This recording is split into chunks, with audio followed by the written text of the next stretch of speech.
Hey guys, welcome to another video जहां पे मैं सारे कंपनीज का थोड़ा बहुत अपडेट्स आपको दे दूंगा। Today I will be covering around 6 companies.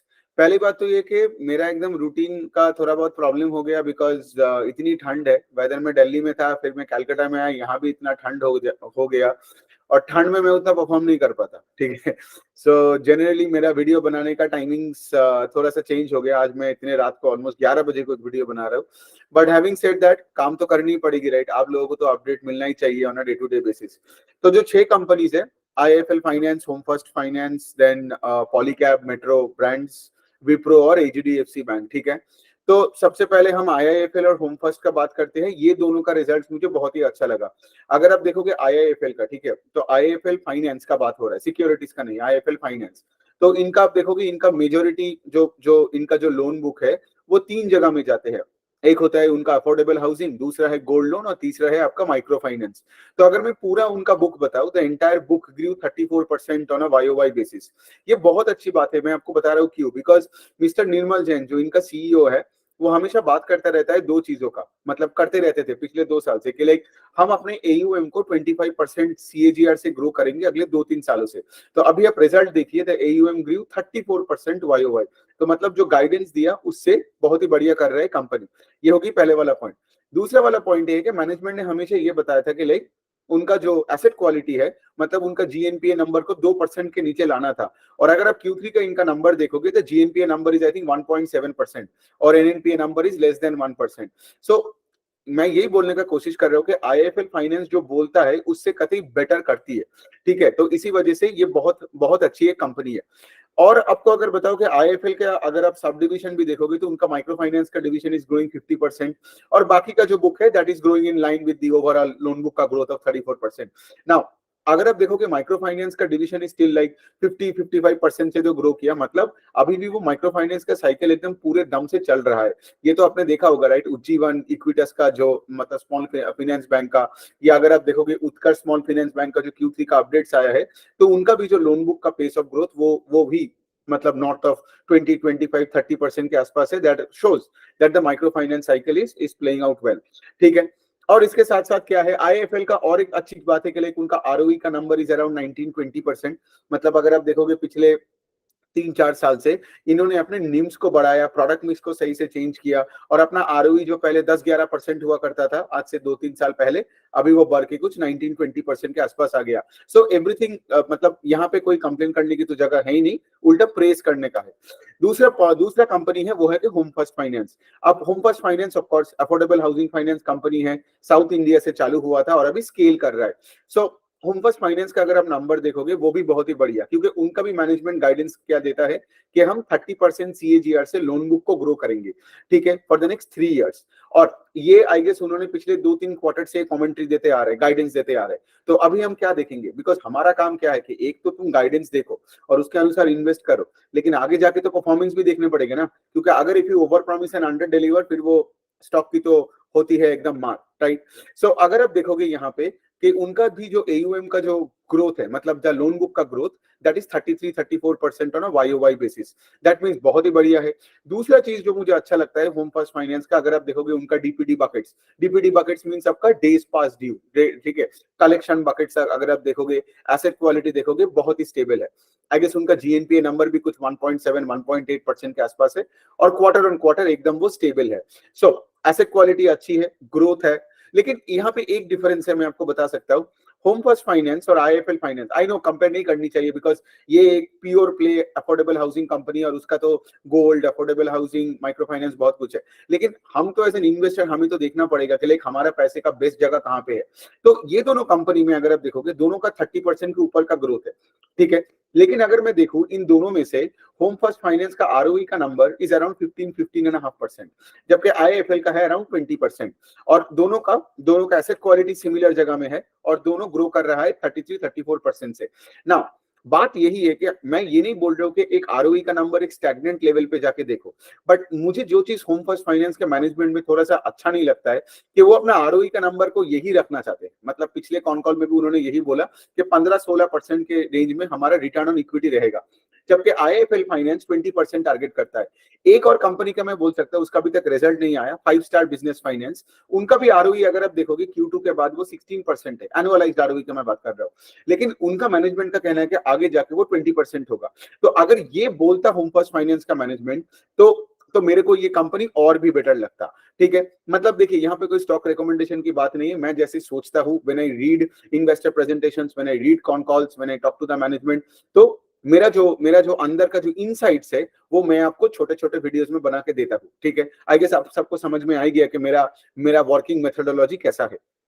तो ये बनता है होम फर्स्ट फाइनेंस और IIFL, कोई कंप्लेन करने की जगह है नहीं। होम फर्स्ट का एक और चीज अच्छा है कि लाइक ये भी बहुत अच्छे तरीके से स्केल अप कर रहा है, बिकॉज जैसे मैंने बोला ये साउथ से चालू हुआ था, लेकिन अभी इनको मध्य प्रदेश एंड उत्तर प्रदेश में ये लोग बहुत अच्छे तगड़े तरीके से ग्रो करेंगे for the upcoming 1 to 3 years, because इनका प्रेजेंस ये सब स्टेट्स में कभी था ही नहीं पहले।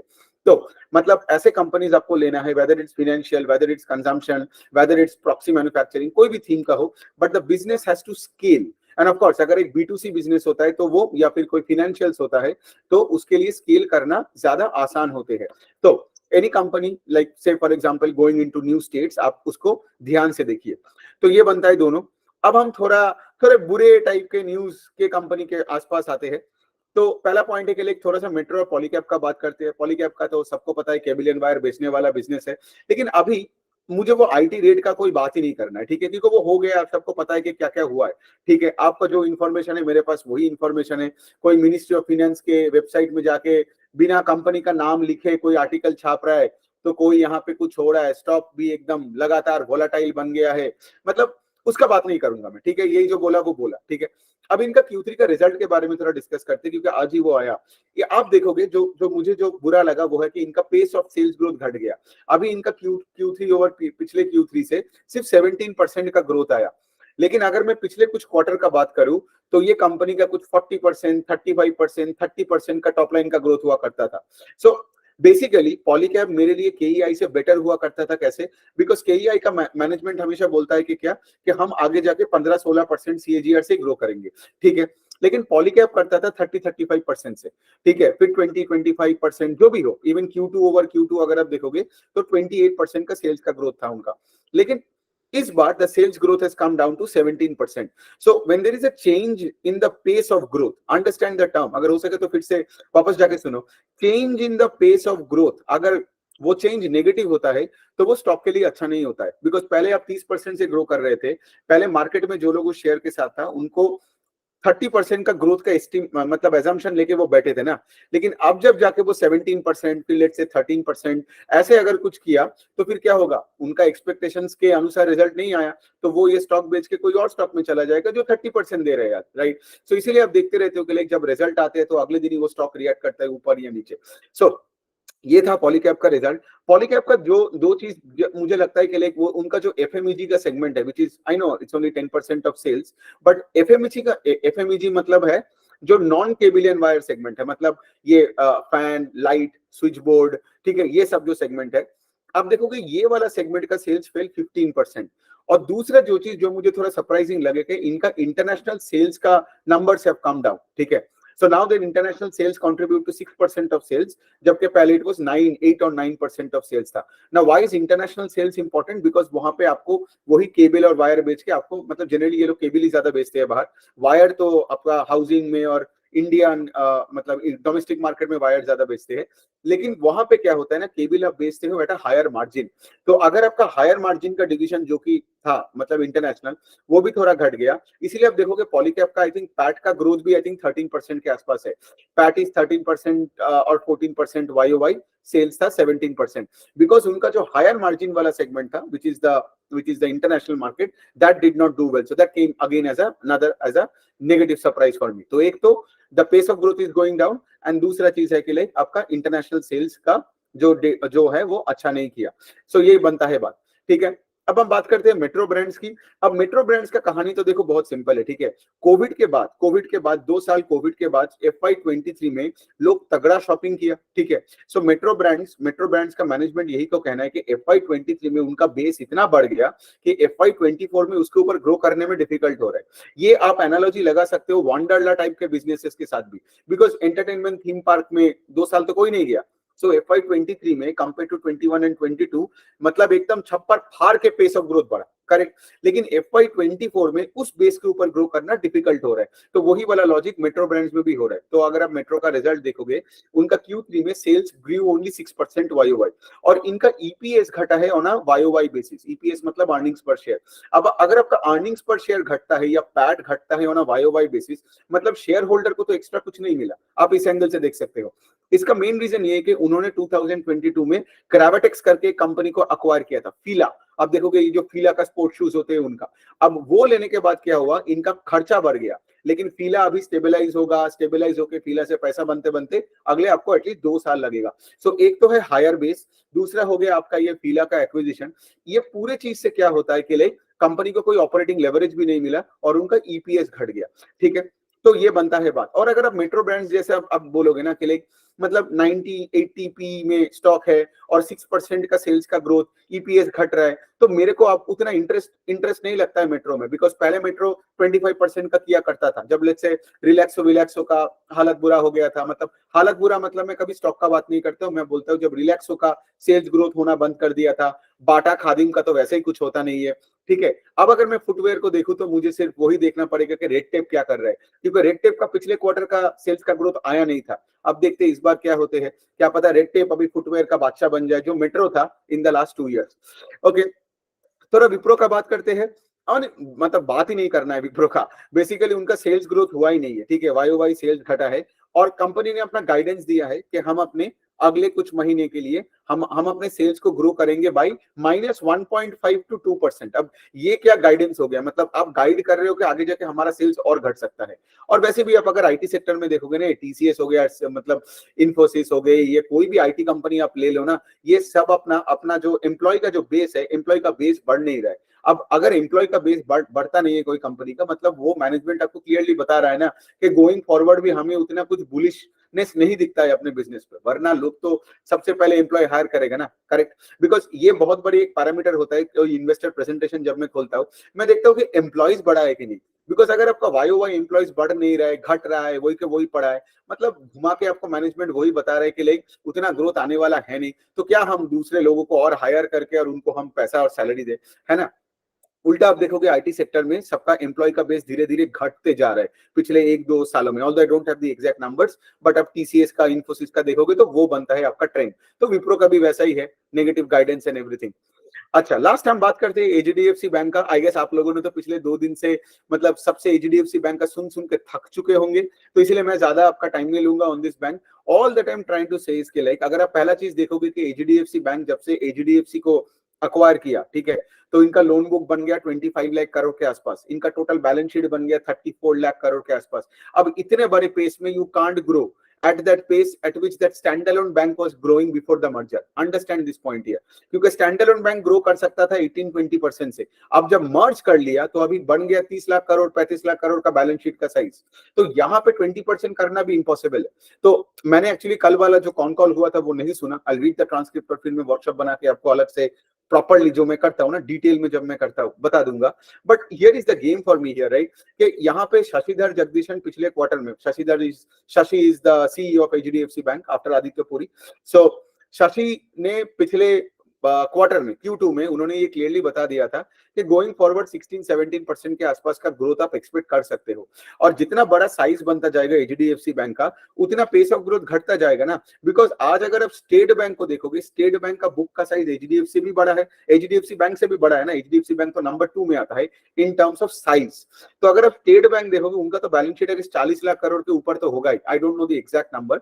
बट अगर आप देखोगे 40-45 लाख करोड़ का जो लोन बुक है, मतलब लोन बुक नहीं, बैलेंस शीट का साइज है of state bank of India, इसलिए तो दे आर ग्रोइंग 12%, है ना। तो बेसिकली जितना आप बड़ा बनते जाओगे आपका पेस ऑफ ग्रोथ घटता जाएगा, राइट। जो मैंने समझाया लाइक पॉलीकैब का, राइट, कोई भी कंपनी का अगर सेल्स का पेस ऑफ ग्रोथ घटने लगता है ना, right, over a period of time, आप देखोगे वो स्टॉक का डी रेटिंग होता है या वो टाइम करेक्शन में चला जाता है। एक अच्छा एग्जांपल इसका और भी है, वो है कि आपका डीमार्ट, ठीक है। आप देखोगे डीमार्ट का स्टॉक कुछ होता नहीं है, क्यों? बिकॉज एक तो आप फॉरवर्ड 1 ईयर अर्निंग्स पे यू आर पेइंग 120 130 पी, पता नहीं आप कितना पी दे रहे हो, जस्ट बिकॉज थिंकिंग कि वो लॉन्जेविटी के लिए पैसा बना रहे हो, मतलब लॉन्जेविटी के लिए वो बिजनेस है। लेकिन डीमार्ट का pace of growth in sales is 16%, 16% से सेल्स ग्रो कर रहा है। और अगर आप डीमार्ट का स्टोर एडिशन का पेस देखोगे, that is 5% on an annualised basis, मतलब 300 350 स्टोर के ऊपर वो 4 3 स्टोर ऐड करता है एवरी क्वार्टर। तो मेरा पॉइंट है कि लाइक ऐसे बिजनेसेस पे कभी मतलब पैसा बनता नहीं है, वही वाला प्रॉब्लम है। जैसे एशियन पेंट्स का भी आप देखोगे, कंसोलिडेटेड सेल्स 5% बढ़ा, ठीक है, और स्टॉक पड़ा है आपका 70 का पीई में। तो यहाँ पे अच्छा खासा पैसा बनाने में थोड़ा डिफिकल्ट हो जाती है। But again having said that, ये जो सारे नाम मैंने डिस्कस किया, राइट, आपको भी पता है एशियन पेंट्स भी 30 साल बाद टिकेगा, डीमार्ट भी, I know I shouldn't be saying such things, but because ये बिजनेस है, कुछ भी हो सकता है। But again having said that, कहाँ जाएगा डीमार्ट का बिजनेस, कहाँ जाएगा एशियन पेंट्स, राइट, कहाँ जाएगा Nestle? But if you are paying 100p and you are getting let's say 5% growth, 3% growth, या विप्रो जैसा जो गाइड कर रहा है कि नेगेटिव का ग्रोथ, ठीक है, जैसे इन्फोसिस भी गाइड किया 2% का ग्रोथ, 1.5 to 2% का ग्रोथ। अब क्या फर्क पड़ता है वो 30p में हो, 20p में हो या 100p में हो, उसमें पैसा नहीं बनता है, क्योंकि मार्केट में हमेशा लोग जाते हैं पेस ऑफ ग्रोथ के पीछे, ठीक है। वरना क्या है, वरना अगर आप पूरा ये निफ्टी देख लोगे, पूरा सेंसेक्स देख लोगे, यहाँ पे ऐसे बहुत ऐसे कंपनीज है जिनके ईपीएस का ग्रोथ है ही नहीं। और ईपीएस का ग्रोथ से एक और बात याद आया, मैं आज एक ट्वीट भी किया था जिसमें मैंने पोस्ट भी किया था, जिसमें मैंने एचडीएफसी बैंक का वो ईपीएस का दिखाया कि उनका ईपीएस का डीग्रोथ हुआ है ऑन अ वाईओवाई बेसिस। तो अगर कोई कंपनी का ईपीएस डीग्रोथ हो रहा है, मतलब पैट का ग्रोथ नहीं है, ईपीएस का ग्रोथ नहीं है, टॉप लाइन सिंगल डिजिट से ग्रो कर रहा है, जबकि हम हमारा देश का nominal GDP growth rate is 12-13% and you are growing at 6% and you are trading at 100p, you won't make much money, right, as an investor. Because देखो, मैं सिर्फ, मुझे कोई स्टॉक से प्यार नहीं है, ठीक है, मेरे लिए पॉलीकैप जो है वही आपका एंजल वन है, वही आपका मेट्रो ब्रांड्स है, मैं पैसे बनाने के लिए आया हूँ, ठीक है। और जिस कंपनी का पेस ऑफ ग्रोथ घट जाएगा, ईपीएस घटते जाएगा, वहां मैं क्या करता हूँ, अपने अपने पोजीशन को कट करता हूँ, बिकॉज मैं इतने कंपनीज को पढ़ता हूँ, राइट, मैं कभी भी दूसरे कंपनी में शिफ्ट कर लेता हूँ, ठीक है। तो यही बनता है, आज के लिए इतना ही छोड़ते हैं।